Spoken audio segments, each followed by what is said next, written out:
150 কোটি মানুষের বাস, 56 জাতিগোষ্ঠীর মিলন আর 5,000 বছরের সভ্যতার গর্ব চীন। তবে একা একা নয়, বিশ্বের সব দেশকে সাথে নিয়ে এক অভিন্ন ভবিষ্যতের পথে এগিয়ে যেতে চায় দেশটি।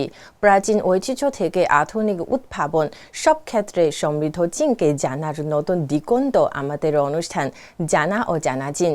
জানা ও জানা চীনের 218তম পর্বে আপনাদের স্বাগত জানাচ্ছি। আমি খোঁজাজা প্রেমা।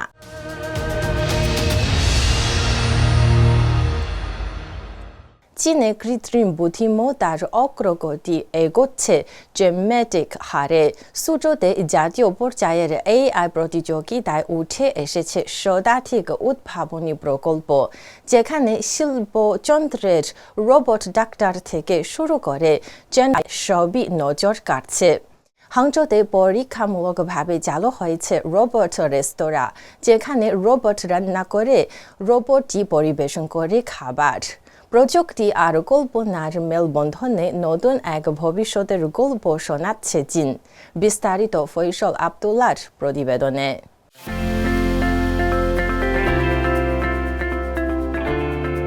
পূর্ব চীনের চিয়াংশু প্রদেশের সুচৌ শহরে শুক্রবার থেকে রোববার পর্যন্ত অনুষ্ঠিত হয়েছে তৃতীয় China's innovation challenge on artificial intelligence applications এর ফাইনাল পর্ব। AI নিয়ে নানা ধরনের উদ্ভাবনী প্রকল্প উপস্থাপন করা হয় এতে। Chinese association for artificial intelligence সহ একাধিক প্রতিষ্ঠানের যৌথ আয়োজনে অনুষ্ঠিত এই প্রতিযোগিতায় large AI model, generative AI ও এমবডিড ইন্টেলিজেন্স সহ বিভিন্ন খাতে উদ্ভাবনের উপর গুরুত্ব দেওয়া হয়। দেশ বিদেশের ৩,২৫০টিরও বেশি দল এতে অংশ নেয়। ফাইনালে উত্তীর্ণ হয় ১১৩টি দল। এই প্রতিযোগিতার মাধ্যমে মূল প্রযুক্তির বাস্তব প্রয়োগযোগ্যতা এবং শিল্প খাতে বাস্তবায়নের সক্ষমতা যাচাই করা হয়। আমাদের এই প্রকল্পটি এজ AI ভিত্তিক মানবযন্ত্র সহযোগিতামূলক বুদ্ধিমান অপারেশন এবং রক্ষণাবেক্ষণ ব্যবস্থা। এটি শিল্প সরঞ্জামের স্বাস্থ্য পরীক্ষা করে, তাই এটাকে রোবটের ডাক্তারও বলা যায়। আগে এসব যন্ত্রের ত্রুটি নির্ণয় হতো মূলত মানুষের অভিজ্ঞতা দিয়ে। এখন AI দিয়ে এই কাজটা আরও দ্রুত ও নিখুঁত করেছি। ক্লাউডের ওপর নির্ভর না করে সেন্সর বা ইন্টারনেট অব থিংস ডিভাইসের মতো স্থানীয় ডিভাইসে সরাসরি AI অ্যালগোরিদম ও মডেল স্থাপন করে তাৎক্ষণিক ডেটা প্রক্রিয়াকরণ হল এজ AI। একই সময়ে আয়োজিত আরেক অনুষ্ঠানে চীনব্যাপী AI অ্যাপ্লিকেশন দৃশ্যপট ভিত্তিক উদ্ভাবনের একটি ক্যাটালগ প্রকাশ করা হয়। এতে স্মার্ট ম্যানুফ্যাকচারিং সহ 5টি প্রধান খাতে 100টি উচ্চ মূল্যের অ্যাপ্লিকেশন তুলে ধরা হয়েছে। অন্যদিকে চীনের চেচিয়াংয়ের হাংচৌ শহরে একটি সম্পূর্ণ রোবট চালিত AI রেস্তোরাঁ পরীক্ষামূলকভাবে চালু হয়েছে। রোবটই এখানে খাবার, পানীয় ও ডেজার্ট তৈরি ও পরিবেশন করছে। রেস্তোরাঁয় একটি পাচক রোবটকে দেখা যায় জনপ্রিয় চীনা খাবার 3 কাপ চিকেন প্রস্তুত করতে। প্রোগ্রাম অনুযায়ী রোবটটি নানা উপকরণ মিশিয়ে তার রোবোটিক বাহু দিয়ে নেড়েচেড়ে খাবার তৈরি করে কয়েক মিনিটের মধ্যেই। রেস্তোরাঁ কর্তৃপক্ষ জানায়, এই রাঁধুনি রোবটের মেনুতে 100টিরও বেশি পদ রয়েছে, যার বেশিরভাগই হাংচৌর নিজস্ব স্বাদের খাবার। এছাড়া চীনের ঐতিহ্যবাহী 24 সৌর পর্ব থেকে অনুপ্রাণিত হয়ে 24টি মৌসুমি বিশেষ পদও তৈরি হয় এখানে। রেস্তোরাঁটিতে এখন কাজ করছে 10টিরও বেশি রোবট। ফয়সল আব্দুল্লাহ, CMG বাংলা।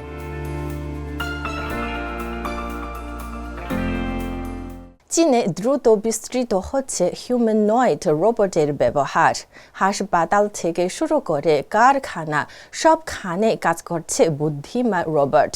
শুধু 2025 সালে শিল্প রোবট উৎপাদন বেড়েছে 28%। বেইজিংয়ের রোবট শোরুমে মিলছে নানা ধরনের হিউম্যানয়েড রোবট, যারা ওষুধ সাজানো থেকে বোল্ট বসানো পর্যন্ত কাজ করছে নিখুঁতভাবে। বিশ্লেষকদের মতে আগামী দিনে কঠিন ও ঝুঁকিপূর্ণ কাজেও বড় ভূমিকা নেবে রোবটগুলো।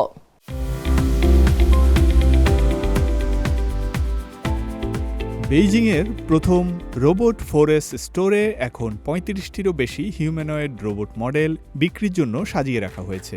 এগুলো শিল্প, চিকিৎসা ও গৃহস্থালী কাজে ব্যবহারের উপযোগী। স্টোরটিতে সিমুলেটেড ফার্মেসি ও শিল্প অ্যাসেম্বলি লাইনের মতো ডেমনস্ট্রেশন এলাকা রয়েছে, যেখানে বাস্তব পরিস্থিতিতে রোবটের কাজ দেখানো হয়। হিউম্যানয়েড রোবটের দাম কয়েক হাজার ইউয়ান থেকে কয়েক লাখ ইউয়ান পর্যন্ত এবং প্রতি মাসে স্টোরে 5,000-এর বেশি দর্শনার্থী আসছেন। কারখানার মেঝেতেও ধীরে ধীরে জায়গা করে নিচ্ছে হিউম্যানয়েড রোবট। বেইজিংয়ের ছাংপিং জেলার সানি হেভি এনার্জির স্মার্ট ম্যানুফ্যাকচারিং কারখানায় 3 মাস আগে দুটি পূর্ণ আকারের শিল্প হিউম্যানয়েড রোবট কাজ শুরু করেছে। 1.76 মিটার উচ্চতার রোবটগুলো 52 ডিগ্রি পর্যন্ত ঘুরতে পারে ও স্বয়ংক্রিয়ভাবে বিভিন্ন কাজ সম্পন্ন করতে পারে। একটি রোবট বোল্ট বাছাই ও তুলে নেয়, অন্যটি প্রক্রিয়াকৃত বোল্ট সরিয়ে রাখে এবং খালি ট্রে আগের জায়গায় ফিরিয়ে দেয়। এসব কাজ হচ্ছে এমবডিড ইন্টেলিজেন্স প্রযুক্তির মাধ্যমে। রোবটগুলো ভিজুয়াল রিকগনিশনের মাধ্যমে ভোল্ট ধরার জটিলতা বিশ্লেষণ করে এবং 3 থেকে 5 মিলিমিটার পর্যন্ত নিখুঁততায় কাজ করতে পারে। কাজগুলো সহজ মনে হলেও দীর্ঘ সময় ধরে করা মানুষের জন্য একঘেয়ে ও শ্রমসাধ্য। এক্ষেত্রে রোবটগুলোই হতে পারে কার্যকর বিকল্প। কারখানার জটিল পরিবেশে রোবটের দক্ষতা বাড়াতে একটি পরিস্থিতির জন্য আলাদা সিমুলেশন প্ল্যাটফর্ম তৈরি করা হচ্ছে বলে জানালেন ইউবিটেকের হিউম্যানয়েড রোবট ডেলিভারি বিভাগের প্রধান শিয়ং চিংচুয়াং। হিউম্যানয়েড রোবট এখন জ্বালানি পরিদর্শন, জরুরি উদ্ধার কাজ এবং বাণিজ্যিক সেবা খাতেও ব্যবহৃত হচ্ছে।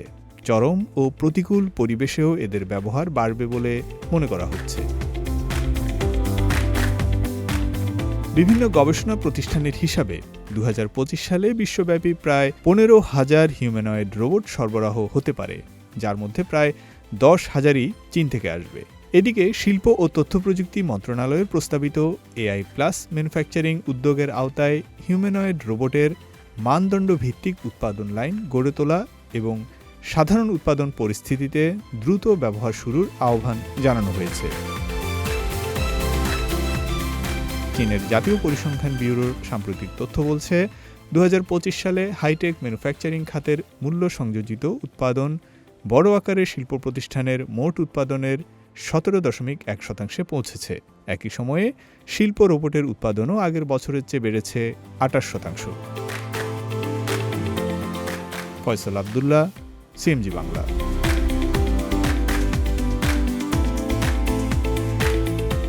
আরও খবর নিয়ে ফিরছি একটা ছোট বিরতির পর, আমাদের সঙ্গে থাকুন।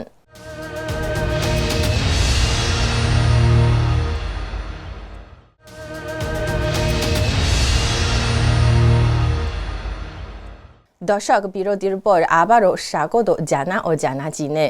সম্প্রতি সংযুক্ত আরব আমিরাতে অনুষ্ঠিত ড্রোন ও আনম্যান্ড সিস্টেম প্রদর্শনীতে চীনের উন্নত রোবট ও চালকবিহীন প্রযুক্তি মুগ্ধ করেছে দর্শনার্থীদের। রোবট কুকুর, ড্রোন হেলিকপ্টার, এক্সোস্কেলেটেড ও অ্যান্টি ড্রোন অস্ত্র সব মিলিয়ে ভবিষ্যতের যুদ্ধ প্রযুক্তির ঝলক দেখা গেছে এই মেলায়। চীনা প্রতিষ্ঠানগুলোর স্টল ছিল দর্শনার্থীদের অন্যতম আকর্ষণ, যা আধুনিক প্রযুক্তিতে চীনের শক্ত অবস্থানকে তুলে ধরেছে।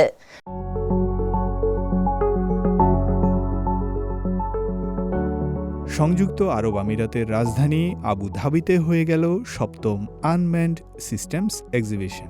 আর এখানে বড় আকর্ষণ ছিল চীনা কোম্পানিগুলোর মানববিহীন নানা সরঞ্জাম। 3 দিনের এই প্রদর্শনীতে 39টি দেশ ও অঞ্চলের 380টিরও বেশি প্রদর্শক অংশ নেয়। এতে স্বয়ংক্রিয় সিস্টেম, রোবোটিক্স ও কৃত্রিম বুদ্ধিমত্তা ভিত্তিক সর্বশেষ প্রযুক্তি প্রদর্শিত হয়, যার মধ্যে রয়েছে এক্সোস্কেলিটন, রোবট কুকুর এবং নজরদারি, আক্রমণ ও সহায়তা মিশনের জন্য তৈরি মানববিহীন আকাশযান। এবারের প্রদর্শনীটি 40,000 বর্গমিটারেরও বেশি জায়গা জুড়ে অনুষ্ঠিত হয়েছে। আয়োজক দেশ সংযুক্ত আরব আমিরাতের পর চীনের প্রদর্শনী এলাকা ছিল দ্বিতীয় বৃহত্তম। Norinco China, National Aero Technology Import and Export Corporation এবং academy of aerospace solid propulsion technology সহ একাধিক শীর্ষ চীনা প্রতিষ্ঠানের পণ্য মধ্যপ্রাচ্যের বাজারে ব্যাপক আগ্রহ সৃষ্টি করেছে। চীনা স্টলে ছিল গোল্ডেন ইগল CR-500 মানববিহীন হেলিকপ্টার, যা 4 থেকে 6টি অ্যান্টি ট্যাঙ্ক ক্ষেপণাস্ত্র বহনে সক্ষম। এটি বিশেষভাবে স্থলবাহিনীর জন্য কাস্টমাইজড করা হয়েছে এবং একটি প্ল্যাটফর্মে 2টি হেলিকপ্টার মোতায়েন করে মিশন পরিচালনা করা যায়। আধুনিক যুদ্ধের চাহিদা অনুযায়ী তৈরি অ্যান্টি ড্রোন সরঞ্জামও এনেছেন চীনা প্রদর্শকরা, যার মধ্যে রয়েছে রেকনেসা কমান্ড ভেহিকেল, আকাশ প্রতিরক্ষা রাডার, কামান ও ক্ষেপণাস্ত্র সমন্বিত অ্যান্টি ড্রোন সিস্টেম এবং উচ্চ ক্ষমতাসম্পন্ন লেজার অস্ত্র ব্যবস্থা। ফয়সাল আব্দুল্লাহ, CMG বাংলা। গত 5 বছরে উচ্চ গতির রেল প্রযুক্তিতে বিশ্বে নতুন মানদণ্ড স্থাপন করেছে চীন। ঘণ্টায় 350 কিলোমিটার গতির ফুসিং ট্রেন থেকে শুরু করে পরীক্ষায় 450 কিলোমিটার গতি সম্পন্ন CR-450 ট্রেন সবই চীনের প্রযুক্তিগত সক্ষমতার প্রাণ। শুধু দেশেই নয়, ইন্দোনেশিয়া ও ইউরোপ সহ বিভিন্ন দেশে চীনা হাইস্পিড রেল প্রকল্প সফলভাবে চালু হয়েছে, যা নতুন গতি এনেছে বৈশ্বিক যোগাযোগ ও অর্থনীতিতে।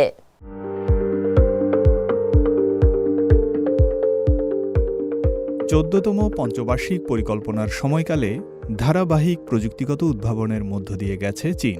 উচ্চ গতির রেল নির্মাণে এসেছে উল্লেখযোগ্য অগ্রগতি। এই খাতে চীন আন্তর্জাতিক মানদণ্ডে একটি বেঞ্চমার্কে পরিণত হয়েছে।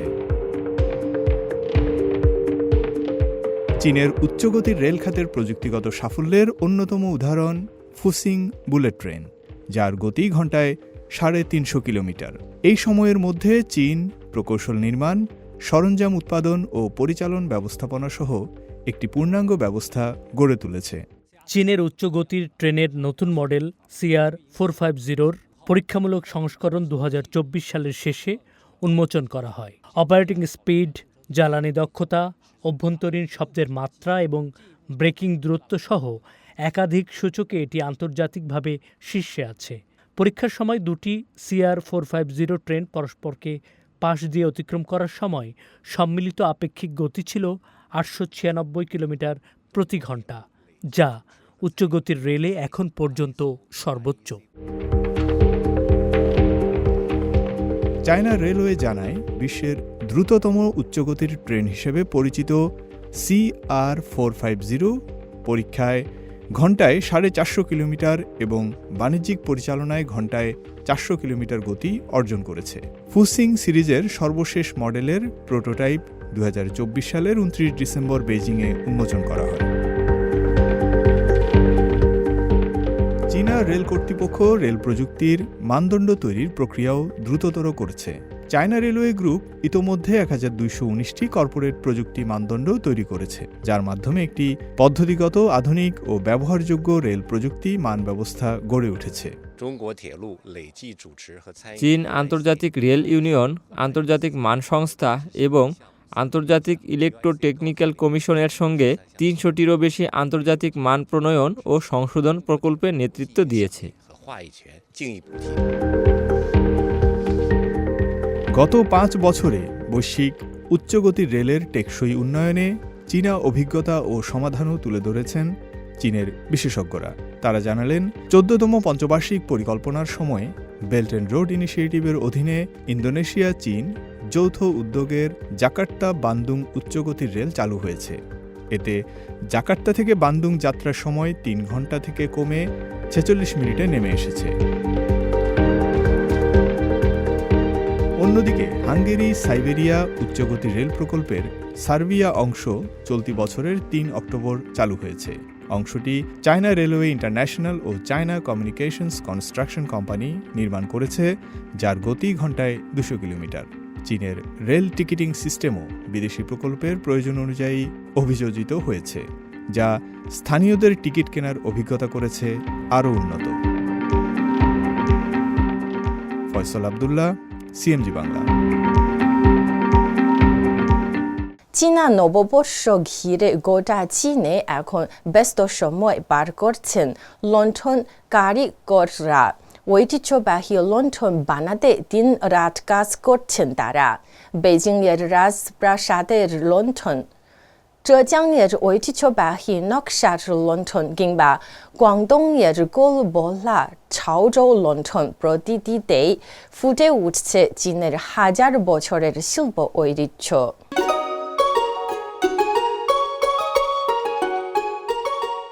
চীনা নববর্ষ বা বসন্ত উৎসব ঘনিয়ে আসায় সারা চীনে কারিগররা ব্যস্ত সময় পার করছেন ঐতিহ্যবাহী লণ্ঠন তৈরিতে। এই উৎসবে চীনা সংস্কৃতির একটি গুরুত্বপূর্ণ প্রতীক হিসেবে বিবেচিত হয় লণ্ঠন। বেইজিং ফাইন আর্টস রেড লণ্ঠন কারখানায় অভিজ্ঞ কারিগররা বসন্ত উৎসবের অর্ডার মেটাতে দিন রাত কাজ করছেন। বেইজিংয়ের প্রাসাদ লণ্ঠন তৈরি করা হয় কাঠের ফ্রেমের ওপর, যার ভেতরে সিল্ক বা কাঁচ বসানো হয় এবং তার উপর আঁকা হয় নকশা ও চিত্রকর্ম। ঝুলন্ত ঝালর ও অন্যান্য অলংকারে সজ্জিত লণ্ঠনগুলো ঐতিহ্যবাহী চীনা চিত্রকলার এক অনন্য নিদর্শন। পুরো লণ্ঠন তৈরির প্রক্রিয়ায় ব্যবহৃত হয় মার্টিস ও টেনন জয়েন্ট পদ্ধতি, অর্থাৎ কোনো পেরেক ছাড়াই জোড়া লাগানো হয় কাঠের অংশগুলো। একটি প্রাসাদ লণ্ঠন বানাতে ১০০টিরও বেশি কাঠের টুকরো লাগে। শত শত ধাপে কাজ সারতে হয়। আমাদের লণ্ঠন নির্মাণের এই প্রক্রিয়া প্রাচীন স্থাপত্য শিল্পের সঙ্গে ঘনিষ্ঠভাবে যুক্ত। ইয়াংজি নদীর দক্ষিণাঞ্চলের লণ্ঠন শিল্পের প্রতিনিধি হিসেবে চেচিয়াং প্রদেশের হাইনিং শহরের সিয়াশি লণ্ঠনের কৌশল বিশেষভাবে বিখ্যাত। সিকাডার ডানার মতো পাতলা শুয়ান কাগজে হাজার হাজার সূচের ছিদ্র করে ফুটিয়ে তোলা হয় সূক্ষ্ম ও সুন্দর নকশা। সুঁয়ের মাধ্যমে আমরা ঐতিহ্যবাহী চীনা চিত্রকলা, ক্যালিগ্রাফি ও সিলমোহর খোদাইসহ নানা শিল্পরীতিকে লণ্ঠনে যুক্ত করি। রাতের আলোয় এসব লণ্ঠন জ্বলে উঠলে এক ধরনের মোহনীয় সৌন্দর্য তৈরি হয়, যা দেখতে রাজকীয় ওয়ান ইয়ানলুও লণ্ঠনের মতো। দক্ষিণ চীনের কুয়াংতং প্রদেশে ঐতিহ্যবাহী ছাওচৌ লণ্ঠন প্রধানত দুই ধরনের: ছবি আঁকা লম্বা স্ক্রিন লণ্ঠন এবং ঝুলন্ত লণ্ঠন। এসব লণ্ঠনে ছাওচৌ অপেরা ও ছাওঝৌ সূচিশিল্প সহ নানা অমূর্ত সাংস্কৃতিক ঐতিহ্যের উপাদান যুক্ত থাকে, ফলে এটি এক বহুমাত্রিক শিল্পরূপ ধারণ করেছে। ছাওচৌ লণ্ঠনের সবচেয়ে বড় বৈশিষ্ট্য হল গল্প বলার ক্ষমতা। চরিত্রের পোশাক, অভিব্যক্তি ও ভঙ্গি এবং পরিবেশের নিখুঁত উপস্থাপনার মাধ্যমে বই ও অপেরার গল্পগুলো জীবন্ত হয়ে ওঠে, আর লণ্ঠনের মাধ্যমেই এসব গল্পের অন্তর্নিহিত অর্থ ছড়িয়ে পড়ে প্রজন্ম থেকে প্রজন্মে। চীনের বসন্ত উৎসব এবার শুধু মানুষের জন্য নয়, পোষা প্রাণীদের জন্য। বাজারে এসেছে বিশেষ প্যাটস নিউ ইয়ার ডিনার। মুরগির মাংস, পুষ্টিকর উপাদান আর উৎসব মুখর নকশায় তৈরি এইসব খাবার পোষা কুকুর, বিড়ালদের জন্য আলাদা আনন্দ যোগাচ্ছে। কারখানাগুলো চলছে পূর্ণ গতিতে। দোকানগুলোতেও প্যাটস নিউ ইয়ার গিফট বক্স কিনতে ভিড় করছেন ক্রেতারা।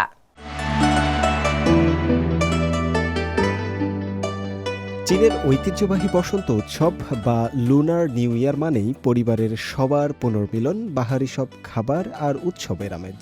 তবে সময়ের সঙ্গে সঙ্গে এই উৎসবের সংজ্ঞায় যোগ হয়েছে নতুন এক মাত্রা। এখন আর পরিবারের সদস্য বলতে কেবল মানুষ নয়, বরং বাড়ির আদরের বিড়াল বা কুকুরটিও উৎসবের কেন্দ্রবিন্দুতে জায়গা করে নিয়েছে। চীনাদের সবচেয়ে বড় এই উৎসবে মানুষের জন্য যেমন রাজকীয় ভোজের আয়োজন থাকে, ঠিক তেমনি পোষা প্রাণীদের উৎসবের আমেজ দিতে বাজারে এসেছে বিশেষ স্প্রিং ফেস্টিভ্যাল ইফ ডিনার। এটি কেবল সাধারণ কোনো খাবার নয়, বরং সুন্দরভাবে সাজানো একটি গিফট বক্স। এতে রয়েছে প্রাণীদের জন্য পুষ্টিকর ও সুস্বাদু সব উপাদানের সমাহার, যা তৈরি করা হয়েছে উৎসবের বিশেষ সব আকৃতিতে।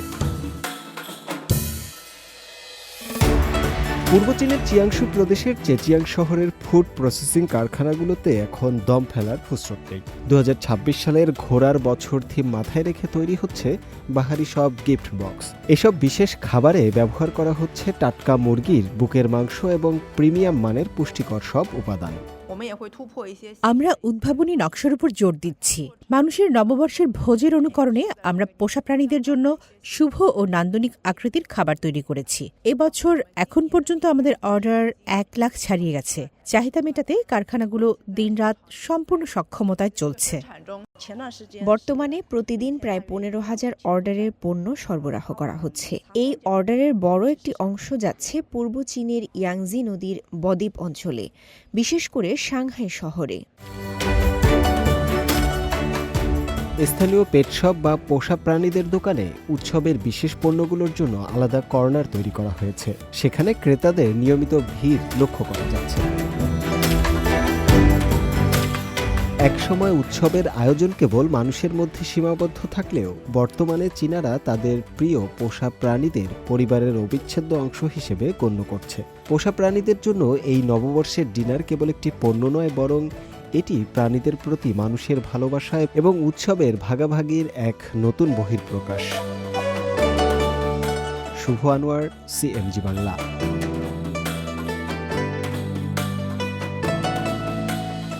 দর্শক, এই ছিল আমাদের এইবারের আয়োজনে। টেলিভিশনের পাশাপাশি সামাজিক যোগাযোগ মাধ্যমে অনুষ্ঠানটি দেখতে ভিজিট করুন facebook.com/cmg বাংলা এবং ইউটিউব চ্যানেল সিএমজি বাংলায়। আগামী পর্বে আবারও দেখা হবে। সেই পর্যন্ত ভালো থাকুন, সুস্থ থাকুন।